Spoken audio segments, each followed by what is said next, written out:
오늘 함께 나누고 싶은 말씀의 주제는 영적인 미래에 대한 전망을 보지 못하면 망한다라는 것을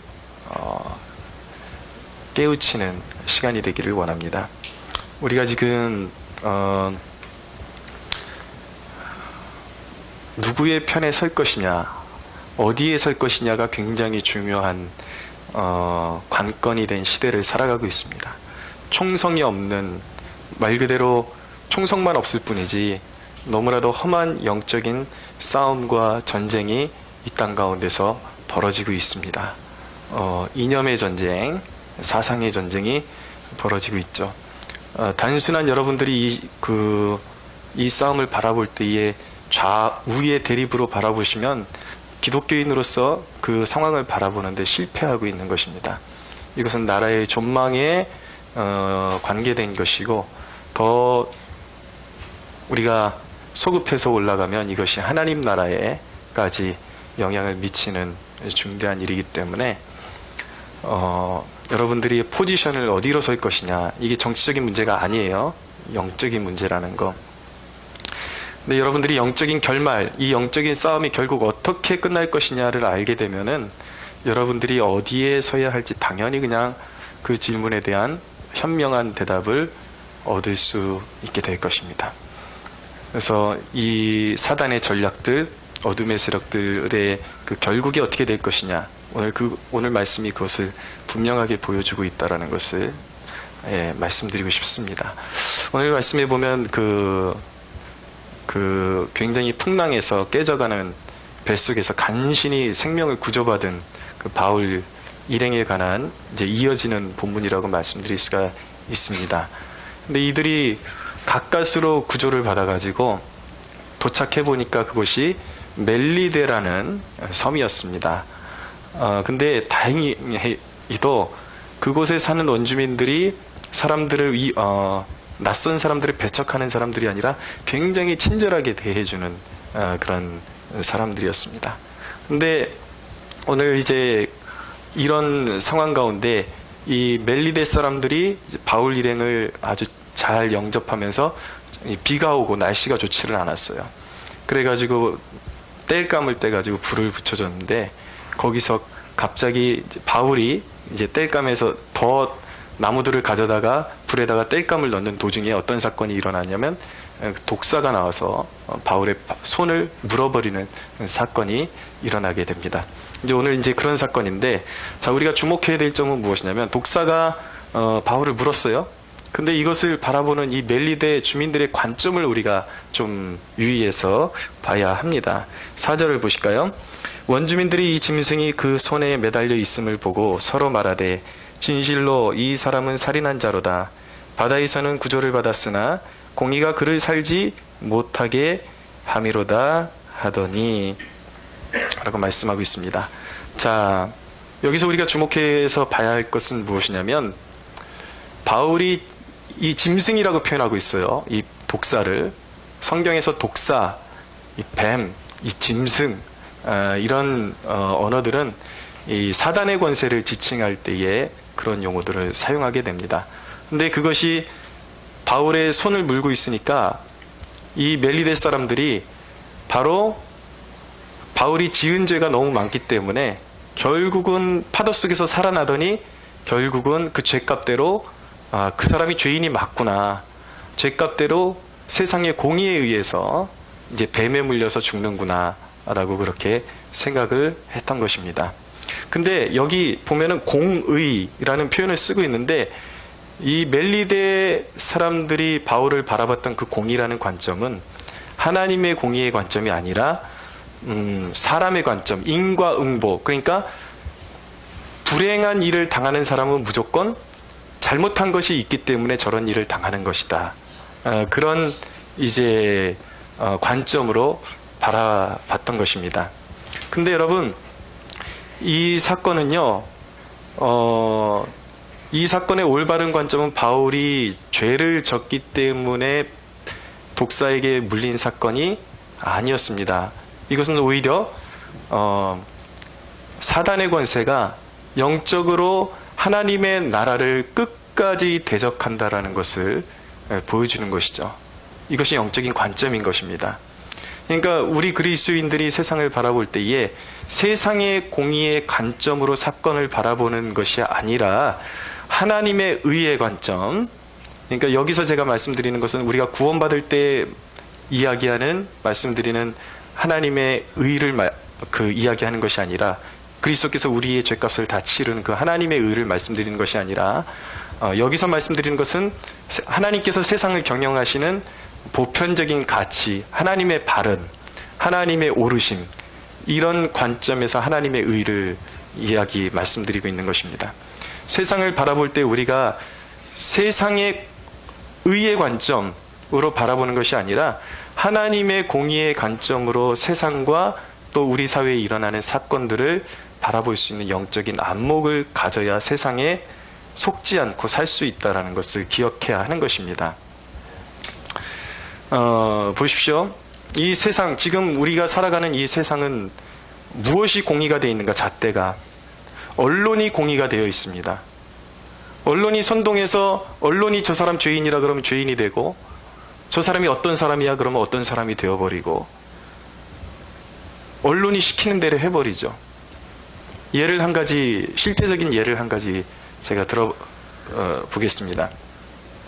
이전에 사드 문제가 한창 불거질 때에 사드를 반대하는 입장에서 매스컴들이 목소리를 내고 했는데, 그 중에 그 대표적인 그 언론인이 누구냐면 손석희라는 언론인이 이 시대에 가장 인정받는 저널리스트로 알려져 있죠. 그가 그 사드를 반대를 위한 반대를 하기 위해서 괌에 있는, 우리나라로 들여오기 전에 괌에 있는 사드 기지에 대한 그 보고서가 있었습니다. 그 보고서를 인용해서 영어로 된 거를 번역해서 자기가 이제 사람들에게 그것을 이제 그 브리핑을 해주었던 적이 있습니다. 근데 그 브리핑에 보면은 내용이 골자가 무엇이냐면, 이 사드가 굉장히 너무 그 굉음이 심해가지고 도저히 사람이 살 수 없는 지경이고, 그리고 그 괌 사드 기지에는 너무나도 굉음이 심해가지고 사람이 도저히 살 수 없을 뿐더러 그곳에 사는 존재는 돼지 2마리밖에 없다라고 그렇게 사람들에게 그렇게 브리핑을 해주었습니다. 근데 그 괌 사드 기지 르포 그 보고서의 그 원문을 읽으면 전혀 다른 내용이 명시되어 있다는 것을 알게 됩니다. 원래 원문에는 어떻게 되어 있냐면은, 그 사드에서 나오는, 사드 기계에서 나오는 굉음이 심하다라는 것이 아니라 아주 고요한 한적한 마을에, 외딴 마을에 너무 고요해서 그 고요한 마을에 들리는 소리는 온 마을을 빛을 비추는 발전기가 돌아가는 소리 외에는 아무것도 들리지 않는다. 골자는 이거였습니다. 그거였고, 또 그곳에 있는 아주 군인들과 친화적인 동물이 있는데, 그곳에 그 군인들이 친화적으로 이름을 붙여놓은, 각각 이름을 붙여준 돼지 2마리가 있는데, 이 돼지 2마리가 군인들과 함께 엄청 친화적으로 잘 지내고 있다라는 것이 원문이었어요. 근데 사람을 그렇게 속이고 있다라는 거예요. 그래서 그 현장에 있던 군인의 인터뷰를 이제 딴 결과로는, 이 사드 때문에 과연 그 괌이라는 곳이, 괌의 사드 기지 주변이 과연 사람이 살 수 없는 곳이냐라는 질문에 대해서 전혀 그렇지 않다. 너무 살기 좋고 지내기 좋은 곳이다 라는 그런 보고를 받은 적이 있습니다. 근데 여러분, 지금은 왜 이 시대가 이렇게 막장으로 가고 있고 영적으로 혼란한 시대를 살아가고 있냐면, 우리 그리스도인들이 하나님의 공의의 관점, 이것이 진짜 그러한가? 하나님의 입장에서 바른가? 그것을 생각하지를 않아요. 그것을 생각하지를 않으니까 언론이 공의가 되어버렸어요. 그러나 우리는 우리의 시선을 회복해야 하는 것입니다. 세상을 바로 바라볼 수 있는 하나님의 의의 관점으로 세상을 바라볼 수 있는 시각을 회복해야 할 줄로 믿으시기 바랍니다. 여러분, 지금 또 우리 3월 1일 날 우리 성도분들과 함께 태극기 집회에 다 나가서 이 나라가 어려운 상황이니까 같이 태극기를 흔들고 고생들 하셨어요. 많이 어수선하고 그랬는데 고생들 하셨습니다. 근데 또 그 장면을 JTBC에서 그 장면을 내보내면서 마치 기독교인들이 광신적인 무슨 잘못을 저지르는 것처럼 그렇게 편집해서 또 보내죠. 그곳에 모인 사람들의 그 이유는 무엇이냐면 이 대한민국이라는 정체성을 잃어가는 것에 대한 우려를 가지고 태극기를 가지고 나아간 것이거든요. 근데 언론인들은 방송에서 박근혜 대통령을 지지하는 지지자들이 저렇게 저런 모습을 보이고 있다라고 그렇게 폄하해서 내보내죠. 그리고 광화문 5원 일대와 남대문 서울역에 이르기까지 수많은 사람들이 태극기를 들고 흔들고 나라의 어려움에 대해서 호소를 했음에도 불구하고 방송에는 아주 허접하기 짝이 없는 그런 영상들을 내보내면서 마치 박근혜 대통령을 옹호하는 옹호자들만 몇 명이 모여서 그 일을 주도한 것처럼 그렇게 방송을 내보내고 있다는 것입니다. 무엇이 진실이냐고요, 여러분?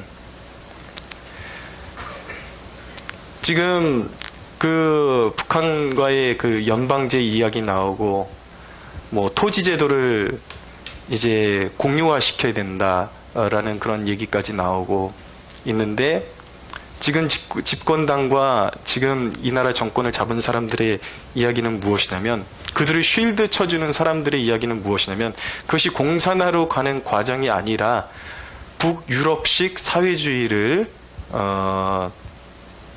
여기서 실현시키려고 하는 거다. 우리도 선진국으로 가려고 진짜 민주화를 이루기 위해서 그렇게 가는 것이지 저 기독교인들, 저 보수 기독교인들이 말하는 것 저들은 광신도이고 꼴통이고 종북몰이에 미친 사람들이고 지금 그렇게 몰아간단 말이에요. 근데 여러분 어떻게 북유럽식 그 사회민주주의를 배우겠다는 사람들이 자신들의 정책을 이야기 논함에 있어서 단 한 번도 유럽의 그 제도를 배우기 위해서 사람을 파송했다거나 그런 일은 단 한 번도 없었습니다. 그들이 직접 입에서 나오는 건 다 어디 거를 본받겠다 그래? 토지제도도 중국 사회주의를 본받겠다라는 거예요. 자기네들 입으로 이야기한 거예요. 다 자료가 남아있는 것입니다. 그리고 여러분 어떻게 진정한 민주주의를 실현해 보겠다는 사람들이 북한 공산주의와 연대하지 못해서 안달이 나고 여러분 그들이 하는 짓을 보면 그들의 열매를 알 수가 없냔 말이에요. 다 드러나게끔 하잖아요. 그 평창올림픽 준비하면서도 우리나라 선수들 북한의 마식령 그 스키장에 훈련하러 가면서도 태극기 다 떼어버리고 안에 있는 애국가도 다 지워버리게 만들고 여러분 벌써부터 이렇게 노골적으로 색깔을 드러내는 사람들이 이 나라 이 땅이 북한과 이 지금 북한의 악한 정권과 연대해서 연방제를 이룰 경우에 어떤 그림이 나올 것이라고 생각을 하십니까? 정말 북유럽식 사회주의, 사회민주주의의 선진국적인 그런 그림이 나올 것이라고 믿으십니까? 아니거든요. 그것이 프레임이라는 거예요. 그래서 오늘날 우리 그리스도인들 특별히 우리 청년들이 깨어나야 되는 것입니다. 하나님의 안목, 하나님의 공의로 세상을 바라보는 안목을 우리 청년들이 회복할 때에 함부로 언론인들이 속여서 사람들을 자신들의 그런 먹잇감으로 사용하려고 엄두도 내지 못하게 될 것입니다. 소원하건대 이 땅에 청년들이 깨어나기를 소원하는 것입니다. 할렐루야. 바른 안목을 가져야 돼요. 하나님의 공의의 안목을 가져야 돼요. 네, 여러분 보십시오. 이제 오늘 5절을 보십시오. 또 한 가지 우리가 주의해서 봐야 되는 것은 무엇이냐면 바울이 그 짐승을 불에 떨어버림에 조금도 상함이 없더라 라고 말씀하고 있는 것입니다. 여러분 우리가 지금 주제를 논의하고 있는 것에 있어 이 영적인 싸움의 결말이 어떻게 될 것이냐에 포커스를 맞추어서 지금 달리고 있다는 것을 염두에 두시면서 제 이야기를 들으십시오. 여러분, 이 마지막 시대에 사탄은 교회를 이제는 무자비하게 공격할 것입니다. 엄청난 핍박과 교회를 음해하는 그러한 일들이 벌어지게 될 것입니다. 여러분들이 어디에 서야 될 것이냐?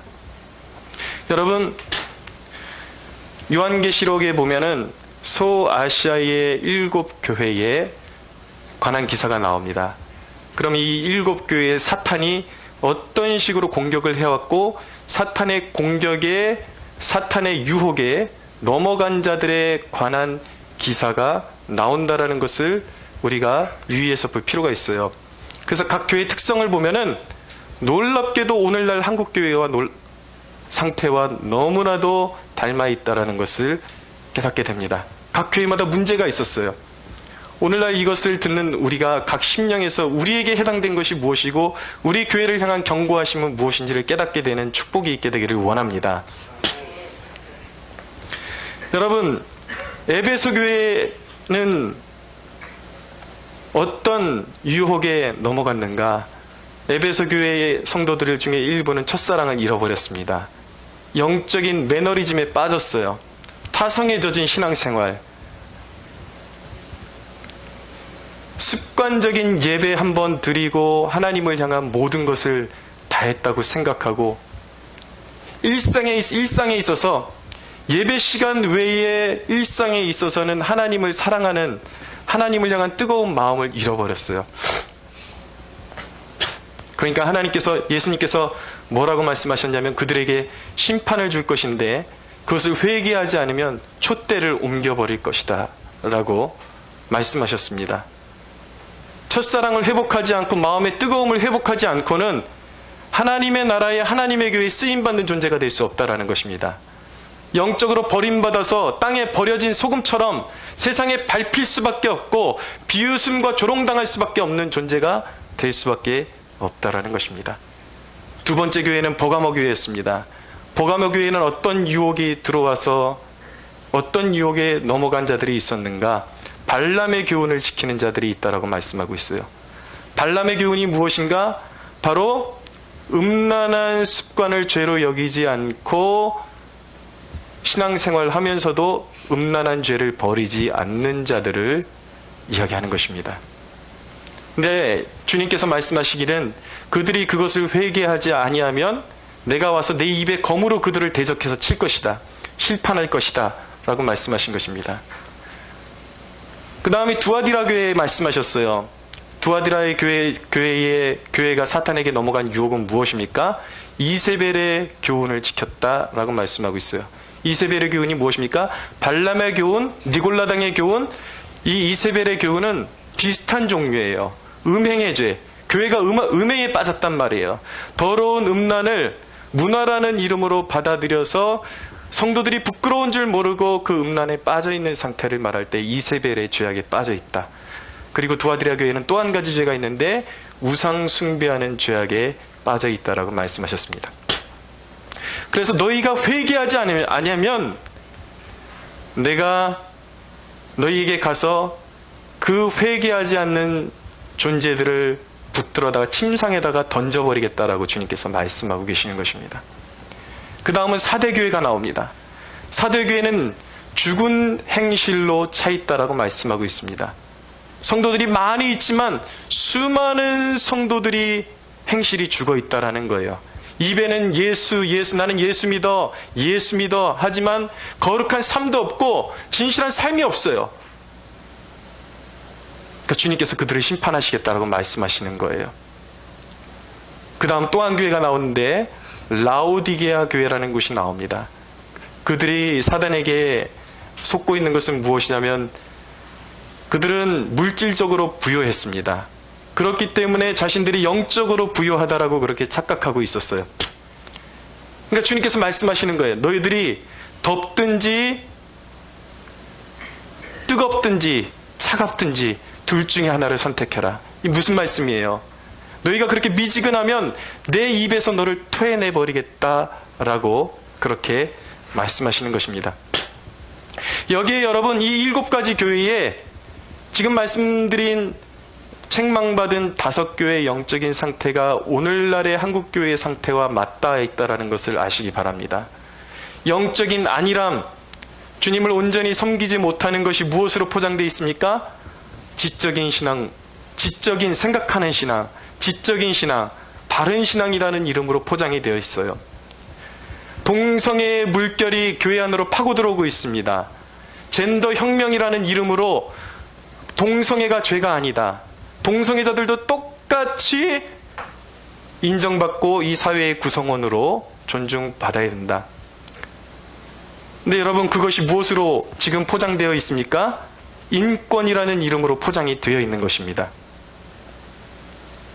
여러분, 수많은 예전에 교황이 이 나라에 왔을 때에 수많은 개신교 그리스도인들이 교황을 떠받들고, 교황이 뭐라 그랬습니까? 교황이 온 세계에 흩어져 있는 종족들 가운데 예수를 믿지 않아도 그들에게 신심이 있고, 어떤 신을 찾는 신심이 있고 나름대로 선한 행실을 가지고 있다면 그들도 구원받을 수 있다라고 그렇게 이야기했습니다. 그랬더니 수많은 그리스도인들이 열광을 하는 거예요. 젠틀하다. 저게 사랑 아닌가? 저게 참된 기독교의 정신 아닌가? 그러면서 수많은 사람들이 교황을 옹호하고 그랬다라는 것이죠.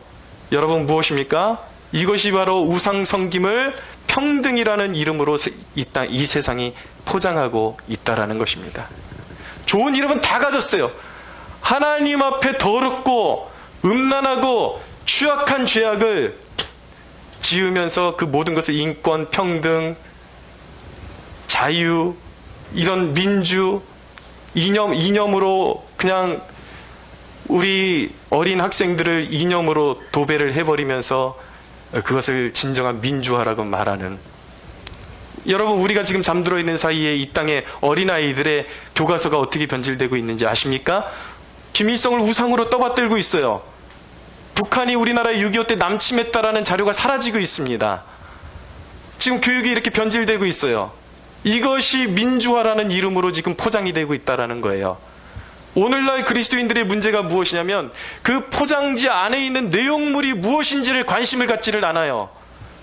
그러니까 악의 편에 서서 함께 교회를 핍박하는 것입니다. 포장지밖에 볼 줄을 모르는 거예요. 오늘날 그리스도인들이 회복해야 하는 것이 무엇입니까?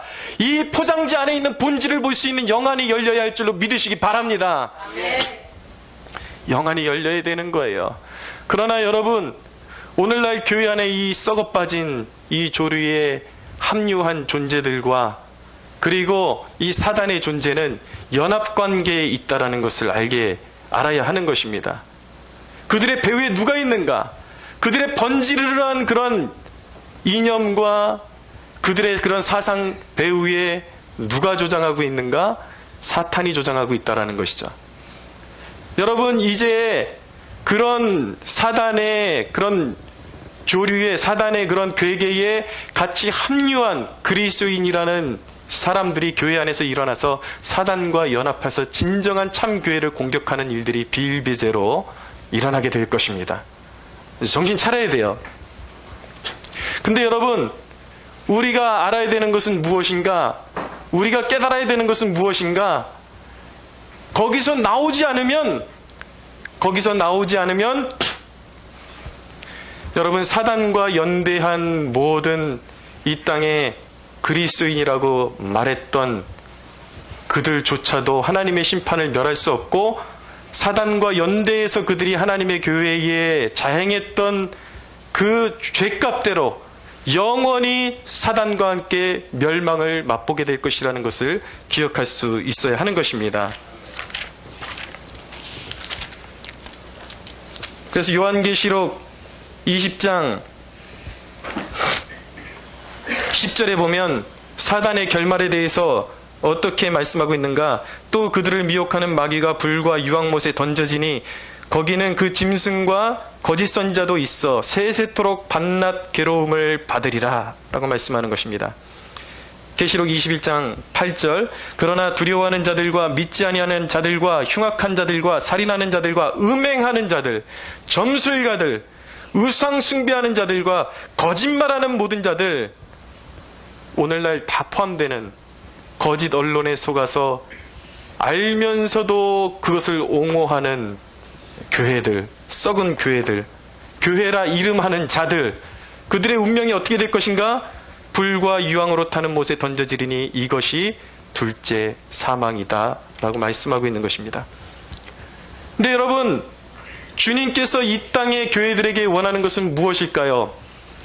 사단의 괴계에, 사단의 음모에 속지 않은 두 교회가 있었습니다. 서머나 교회가 있었습니다. 아무리 고난이 있고 핍박이 있지만 굴하지 않은 서머나 교회를 향해서 주님은 무엇이라고 말씀하셨는가? 너희가 핍절하고 겉으로 보기엔 가난하지만 너희는 영적으로 부유한 자다. 할렐루야. 빌라델비아 교회가 있었습니다. 그들은 적은 능력을 가지고 있었지만 적은 능력을 가지고도 믿음을 배반치 아니했다라고 주님께서 칭찬해 주셨습니다. 오늘날 한국교회에 주님께서 주시는 메시지가 무엇입니까? 주님의 음성이 무엇이겠습니까? 사랑하는 자녀들아, 믿음을 배반하지 말아라. 멸망의 길로 가지 말아라. 끝까지 견디고 영광의 면류관 얻기까지 영적인 순결함을 찾는 그러한 교회가 되기를 주님은 원하고 계시는 것입니다. 여러분, 주님께서 오늘날 이 땅에 방황하는 그리스도인들에게 주시는 이 한마디를 기억하십시오. 주님께서 이렇게 말씀하시는 것입니다. 성령의 음성인 것입니다. 내 백성아, 거기서 나와서 그의 죄에 참여하지 말고 그가 받을 재앙들을 받지 말라. 할렐루야. 물론 여러분, 주님께서 원하시는 것은 오늘날 이 이념의 대립 가운데 아직까지 거짓됨인 줄 모르고 속고 있는 그리스도인들도 많다라는 것을 우리는 알아야 하는 것입니다. 자신이 그러고 싶어서가 아니라 보고 들은 것이 잘못된 정보들을 들었고 그리고 잘못된 것을 알았기 때문에 그렇게 속고 있는 그리스도인들이 있을 수 있다는 것이죠. 그러나 주님의 진정한 마음은 그들이 지금이라도 깨닫고 돌아와서 온전한 신앙을 회복하기를 원하는 것입니다.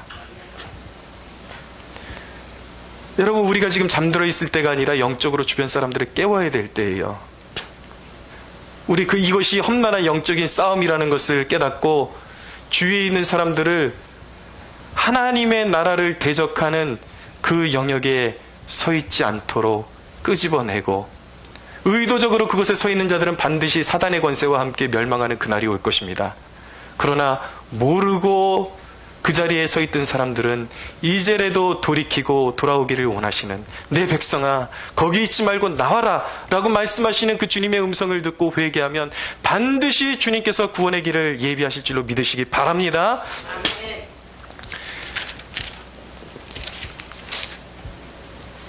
본문을 보십시오. 28장 6절에서 7절 같이 한번 읽어볼까요? 시작. 그들은 그가 붙든지 혹은 갑자기 쓰러져 죽을 줄로 기다렸다가 오래 기다려도 그에게 아무 이상이 없음을 보고 돌이켜 생각하여 말하되 그를 신이라 하더라. 이 섬에서 가장 높은 사람 보블리오라 하는 이가 그 근처에 토지가 있는지라. 그가 우리를 영접하여 사흘이나 친절하게 머물게 하더니. 주님께서 바울에게 이 멜리데 섬에 복음이 증거될 수 있도록 그에게 권위를 주셨습니다. 무엇이냐면 그 섬의 가장 높은 사람이 보블리오라는 사람이었는데, 추장격이었는데 이 보블리오의 부친이 열병과 그런 이질로 고생을 하고 있었습니다. 근데 바울이 안수를 해준 거예요. 안수 기도를 해줬더니 병마가 떠나가는 역사가 일어나게 된 것입니다. 성경에서 병마가 떠나갔다라는 것은 하나님의 나라가 그곳에 임했다라는 것을 보여주고 있는 것입니다.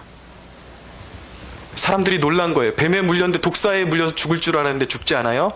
이것은 마가복음 16장 18절 말씀이 그대로 성취되어진다라는 것을 보여주고 있는 것이죠. 믿는 자는 어떤 독사에게 물려도 해를 입지 않을 것이고 주님께서 지켜주신다라는 것입니다. 우리가 사명을 다하는 날까지 주님께서 교회를 지켜주신다라는 약속의 말씀인 것입니다. 여러분, 바울이 누구입니까? 여기서 우리가 세상의 소망을 발견하는 것입니다.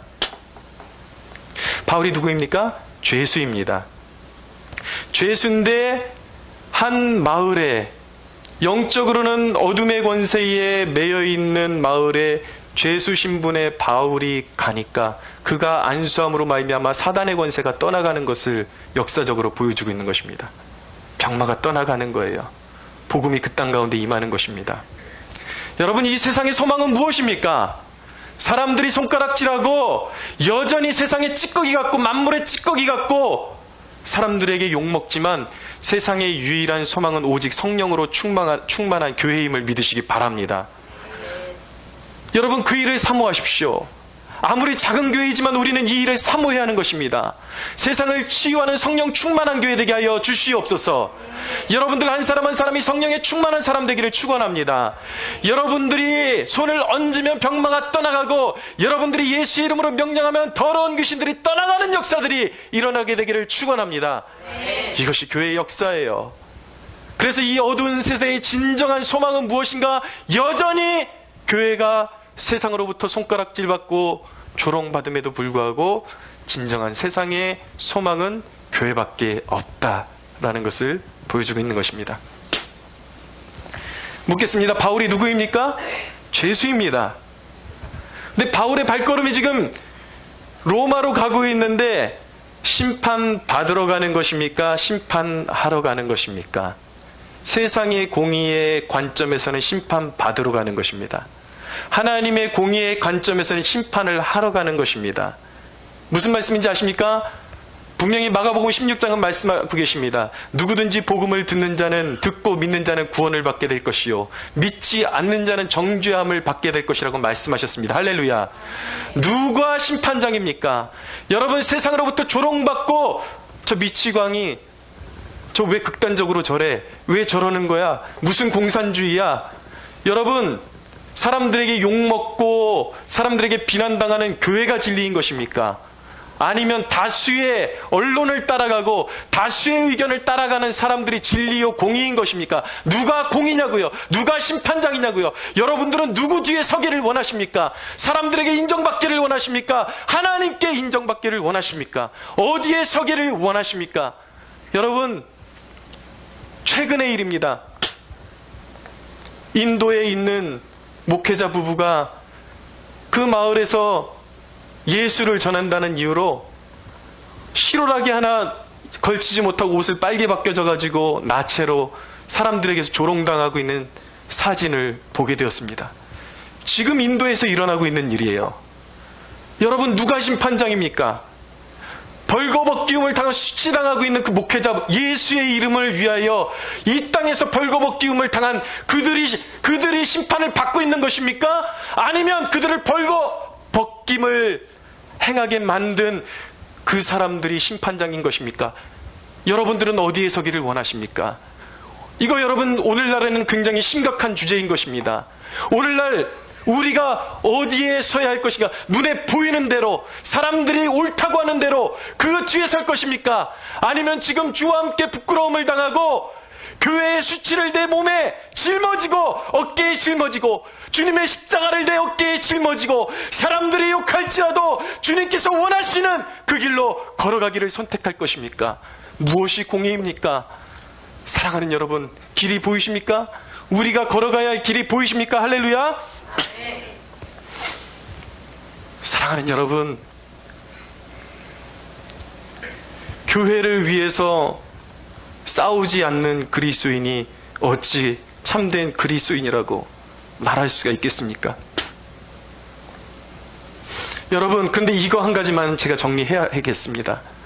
오늘날 많은 사람들이 지금 정치적으로 좌파들이 추구하는 연방제와 동성애들 이런 것들에 자기들은 추구하지 않는다고 해서 자기네들이 올바른 그리스도인이라고 믿는 것은 굉장한 착각인 것입니다. 많은 사람들은 인간적인 본성으로 그 양심의 문제로 좌파의 세력에 서지 않아 있는 사람들도 많이 있다는 것을 기억하셔야 돼요. 그러나 그것은 구원이 아니에요. 그들은 하나님의 자녀가 아니에요. 그냥 옳은 것만 알고 같이 손가락질하고 같이 욕하고 같이 더러운 방법으로 그들이 했던 방법으로 돌려주기를 원하는, 그 방법으로 싸우기를 원하는 사람들은 하나님의 자녀가 아닌 것입니다. 여러분, 하나님의 택한 백성들은 오직 그리스도의 영광을 위해서, 내가 그리스도께 속했기 때문에 그리스도의 그 거룩하신 성품에 합당한 삶을 살아가기 위해서 죄를 벗어버린 사람이 진정한 그리스도인임을 믿으시기 바랍니다. 단순히 그 좌우의 문제가 아니라 내가 그리스도께 속했기 때문에 내가 속한 분이 예수요, 그분이 거룩하신 분이요, 그분이 죄를 미워하시는 분이기 때문에 그분의 나라의 싸움에 동참하기 위해서 이 편에 서 있는 사람이 하나님의 택함받은 자녀들이요, 진정한 그리스도의 군사요, 십자가의 군병이요, 하나님의 자녀임을 우리는 깨달을 수가 있어야 하는 것입니다. 사랑하는 여러분, 그 3.1절 날 제가 적지 않은 감동을 한 가지 받은 게 있어요. 우리 그 김미숙 성도님 우리 교회 오신 지도 얼마 안 됐고 뭐 말마다 뭐 나는 아무것도 몰라요 그러시는데 3월 1일 날 같이 가려고 나오셨어요. 어떻게 오셨냐고 나는 못 오는 걸로 당연히 알고 있었는데 말씀하시는 게 그거예요. 목사님 앞에서 그렇게 말씀하시는데 마음이 편하지를 않다라는 거예요. 이 나라가 어떻게 될지 모르고 어떻게 해서든 좀 같이 가보고 싶다라는 것이죠. 여러분, 짝퉁과 진짜의 차이가 무엇인지 아십니까?